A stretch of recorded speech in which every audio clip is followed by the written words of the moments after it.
Evder bajarê Gelsenkirchen li welatê Almanyayê. Li vê derê amadekarî têdkirin ji bo li darxistina Festîvala Efrînê ya Şêwekarî ku hejmarek zêde şêwekarên Kurd û biyanî li xwe digire. Festîval di rêya rêxirava Koma û çendîn çalakvanên Kurd tê li darxistin. سال بسال ام تشنا زیادتر دکن لکاره خو و سمپوزیوم بخواجی گلک ناوین مزن هی سال تبی ممونه جی کردین ما شوکارن هانا قدر بلند و ناو دنگ و دوی رو سی رو جاندا جی گلک شوکارانات چند تابلوی خوی بره کار کردن تینم بخارا و تین چند تابلوی بقاسی کانی نامان دوار رو جاندا کار دکن ام وکی ورشاک به هفدر رودنن و کاری بردخن و ام بهیوینه ام وکون دبینن ام الشبکارن خودی درکتنا و ام هم پیش کردن ام کانه بم قاسی خواسته که وان ام تشتاب جیوینن. Rêxirava Koma û ew çalakvanên tê de kar dikin, ne tenê Festîvala Şêvekarî birêve dibin. Ji derveyî wê festîvalê salane Festîvala Filîmaniya Kobanê jî encam didin û hejmarek zêde ji derhênerên Kurd filîmên xwe di festîvala wan de didin nîşandan.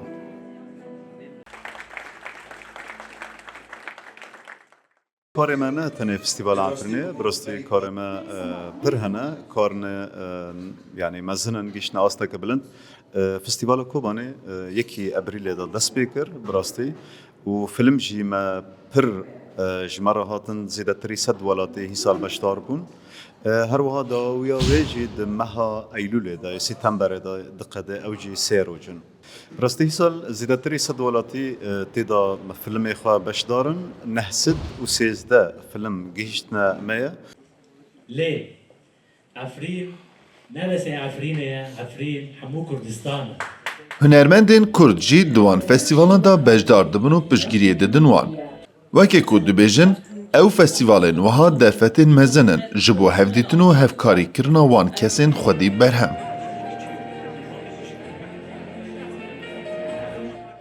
بريت شي سباس كم جوا دنجي امريكا كو موجي اماده بون الفيدر دي فيستيفال دي اماده بوناوي انا تي اماده كرن انا حاضري تكرن جمنا في فيستيفالا يا شي وكاري براسي كاركي جلكي بيروزكن اف سازيا كوما كول فيدر لولاتي المانيا اف تشنجر في فيستيفال الدار دخنن بخيره في فيستيفال قالك هنرمند دنگ بهش موزیسیان شیوکار کساتی سیاست مدار دوی چالکی دهودود بینن هل بدوی گمان اوان کسی شیوکار جی بقیمتك خواه دحسن